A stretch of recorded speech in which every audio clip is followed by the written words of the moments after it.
오늘 주신 말씀은 출애굽기 23장 20절에서 33절 말씀입니다. 출애굽기 23장 20절에서 33절 말씀입니다. 20절에서 22절을 봉독하겠습니다.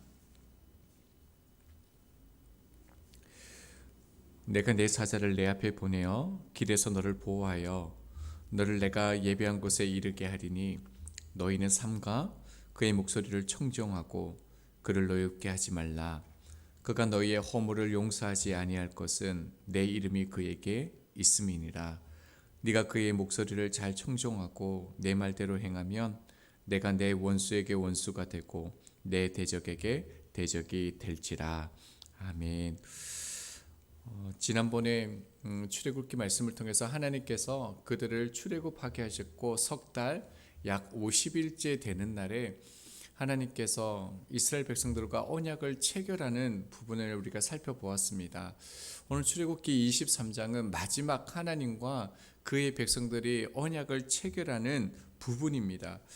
하나님께서 빽빽한 구름 가운데서 시내산에서 임재하시고 이스라엘 백성과 지금 계약을 맺고 있습니다.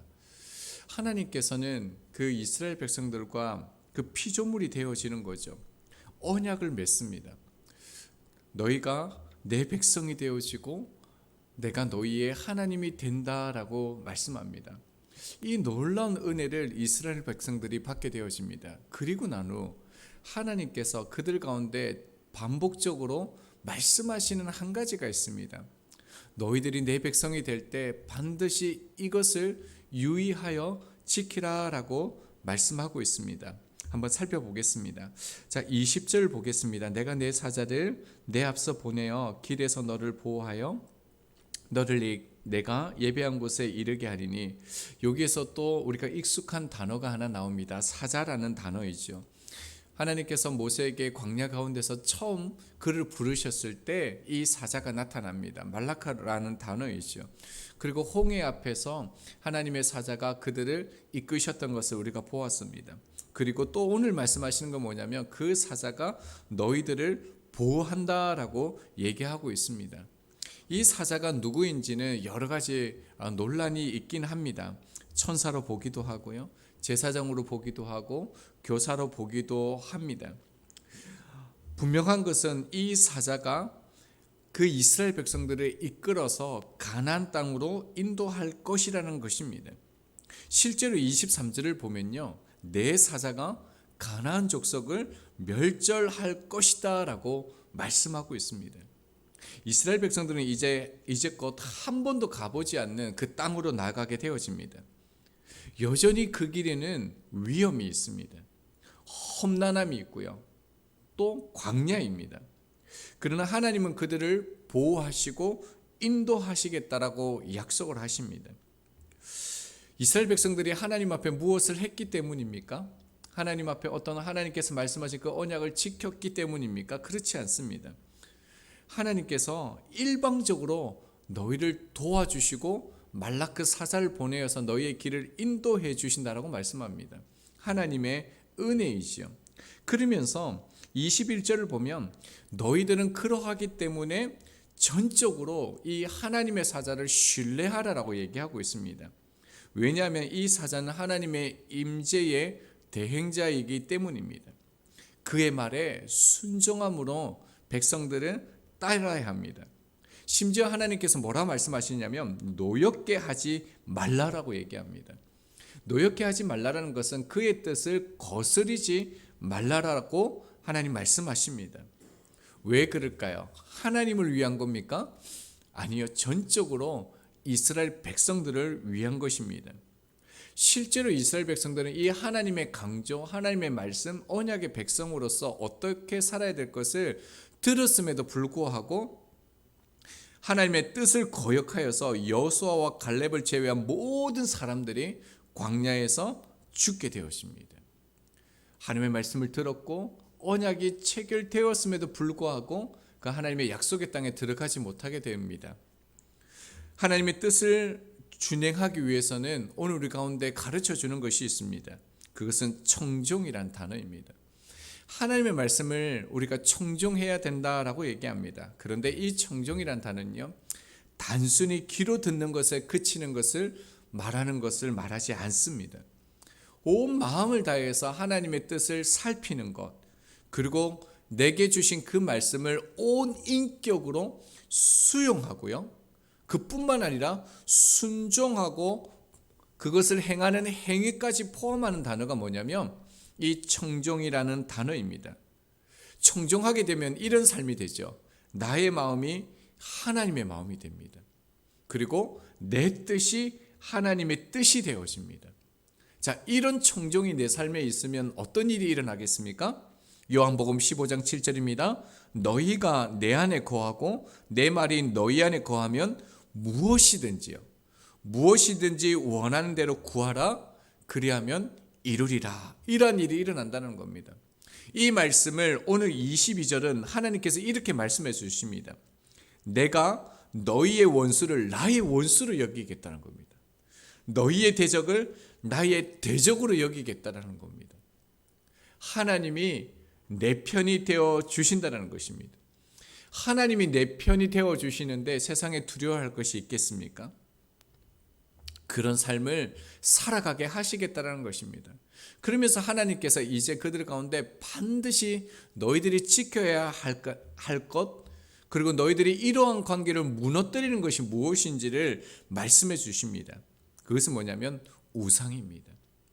하나님께서는 그들의 백성 가운데 우상을 보여주시고 그 우상을 끊으라라고 말씀하고 있습니다. 실제로 23절에서 24절을 보면요, 여러 가지 우상들에서 나오게 되어집니다. 아모리 사람, 헷 사람, 가나안 사람, 이들이 가지고 있는 그 우상들에 대해서 나열하게 되어집니다. 이것을 계속적으로 나열하는 그 가나안의 7대 족속을 말하는 이유는요, 그들이 보일지라도 그 우상에게 절하지 말라라는 겁니다. 뿐만 아니라 그들의 삶이 어떠할지라도 그 종교적인 관습을 따라 살아가지 말지라라고 얘기합니다. 그뿐만 아니라 그것을 깨트리고 부수라라고 말씀합니다. 이 말씀은 이미 레위기 26장 1절에서 이렇게 말씀하셨습니다. 너희는 자기를 위하여 우상을 만들지 말지니 조각한 것이나 주상을 만들지 말며 너희 땅에 조각한 석상을 세우고 그에게 경배하지 말라라는 겁니다. 우상은 하나님으로부터 멀어지게 합니다. 우상을 의지하게 해야 합니다. 그래서 하나님은 눈과 마음에서 그들을 철저하게 제하여 버리라라고 얘기하고 있습니다. 그러면서 강조하는 것이 무엇입니까? 25절에 보면 내 하나님 여호와를 섬기라라고 얘기합니다. 하나님만을 섬겨라라고 반복하고 있습니다. 왜 이스라엘 백성들이 여호와 하나님만을 섬겨야 할까요? 복 때문에 그렇습니까? 그 앞에 나오는 수많은 대적들과 원수 때문에 그렇습니까? 주님은 하나님을 부를 때에 이렇게 부르라라고 주기도를 통해서 말씀하셨습니다. 아빠, 아버지라고 부르라고 말했습니다. 피조물은 창조주의 그 영광 앞에 나갈 수가 없습니다. 그래서 실제로 구약에서는 하나님을 본 자는 다 죽었습니다. 그리고 하나님과 아버지는 서로 같이 쓸 수 있는 단어가 아닙니다. 그런데 하나님께서는 하늘에 계신 우리 아버지라고 고백하라라고 얘기했습니다. 이 고백은요, 인간이 모두 본질적으로 하나님의 자녀다라는 것이 아닙니다. 그것을 말하는 것이 아닙니다. 예수님을 따르는 제자들이 하나님의 은혜로 하나님의 가족에 입양되었다라는 것을 말씀하고 있습니다. 요한복음 1장 12절입니다. 영접하는 자, 곧 그 이름을 믿는 자들에게는 하나님의 자녀가 되는 권세를 주셨으니. 요한복음 전체의 요약이기도 한 이 중요한 구절은 구원이 무엇인지를 우리 가운데 잘 가르쳐주고 있습니다. 예수님을 영접하고 말씀과 관계를 맺는 그가 믿는 자고요, 믿는 자는 그 하나님의 자녀가 된다라는 것입니다. 자, 동일하게요, 오늘 본문에서 여호와 하나님을 섬겨라라고 얘기합니다. 여호와 하나님만 섬기고 그 말씀 안에 거하라라고 얘기합니다. 그러면 무엇이 된다는 겁니까? 하나님의 자녀가 된다는 거예요. 하나님의 언약의 백성은 계약적인 관계 그 이상입니다. 너희가 나의 백성 자녀가 된다는 겁니다. 하나님의 자녀가 되면 어떤 일이 일어납니까?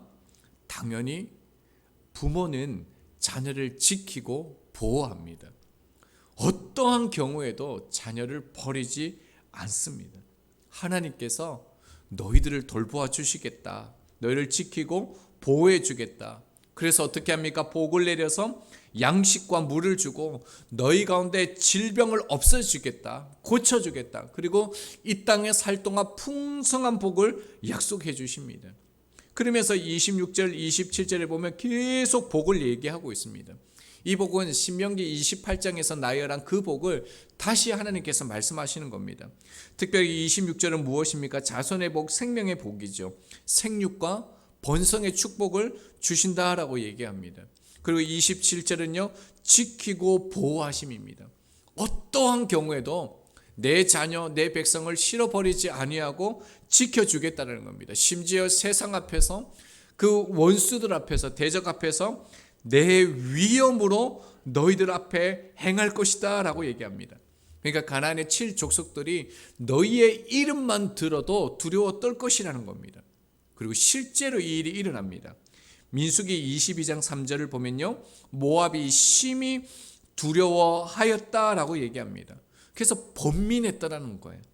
또 여호수아 2장 9절은요, 우리가 너희를 심히 두려워하고 이 땅 주민들이 다 너희 앞에서 간담이 녹았다라고 얘기합니다.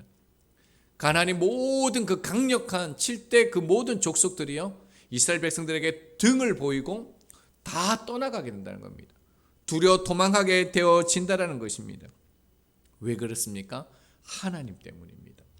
오합지졸인 이스라엘 백성들이 무서웠기 때문이 아니라 이스라엘 백성들의 부모 되는, 아버지 되는 하나님 때문에 그들이 다 두려워서 떠나가게 되어진다는 것입니다. 자, 그런데 흥미로운 사건이 하나 있습니다. 자, 28절에서 30절을 보면 하나님께서 너희를 지키시고 인도하신다라고, 그리고 모든 대적들을 다 끊어버리게 하신다라고 말씀하는데 한 번에 그렇게 하지 않으신다라는 거예요. 모든 것을 한 번에 바꾸고 모든 것을 한 번에 누리게 하지 않는다라는 거예요.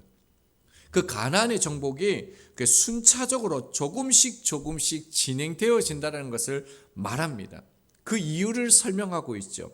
29절을 보면 그 가나안에 살고 있는 모든 족속들을 한 번에 다 멸하여 버리면 어떻게 되어집니까? 그 땅이 황폐해집니다.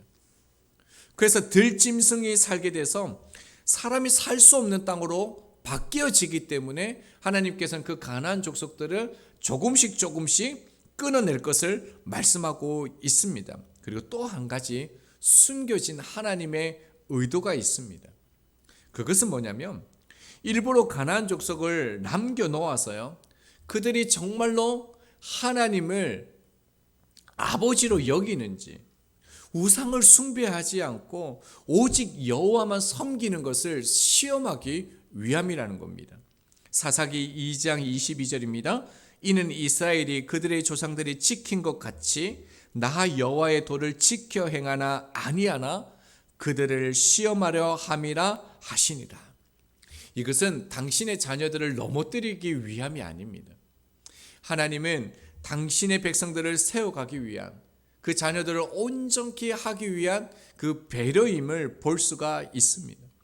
그러하기 때문에 그 백성들은 어떤 상황 가운데 또 하나님을 신뢰하고 순종하면 됩니다. 반드시 길에는 끝이 있고요, 그리고 하나님의 말씀은 이루어지기 때문입니다. 자, 그러면서 한 번 더 31절은 하나님의 약속, 내가 너에게 준 복을 다시 상기시키십니다. 실제로 이 복은 아브라함 때에 주어졌지만 다윗 때, 솔로몬 때 이 일들이 이루어지고 성취되어집니다. 그리고 난 다음에요, 자, 마지막으로 이 언약의 체결이 끝이 나는데 하나님께서 32절 33절에서 다시 얘기합니다. 그들의 신들과 언약하지 말라라는 것입니다. 그렇게 되어지면 너희가 범죄하게 될까 두려워한다. 그리고 그들을 섬기면 너희의 올무가 된다라고 얘기하고 있습니다.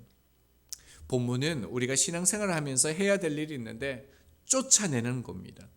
머무르지 못하게 하라, 이런 말씀들이 반복되어지고 지면서 우리가 해야 될 일을 말씀하고 있습니다.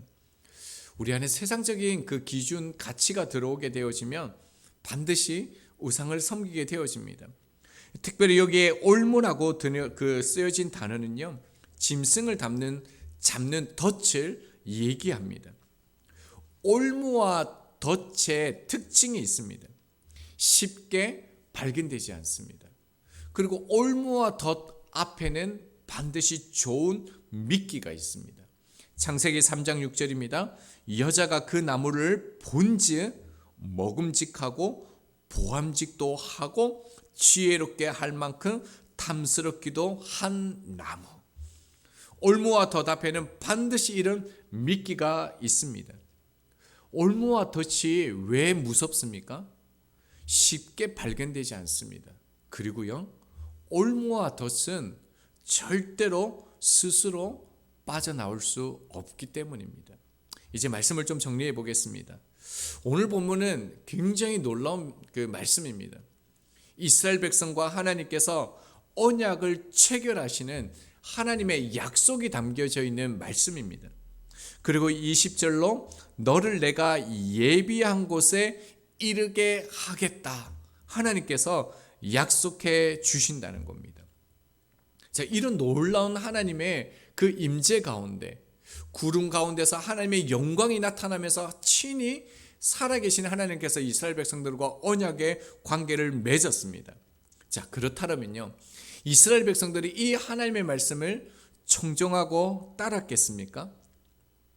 하나님의 임재를 보고 있습니다. 영광을 보고 있습니다. 어떻습니까?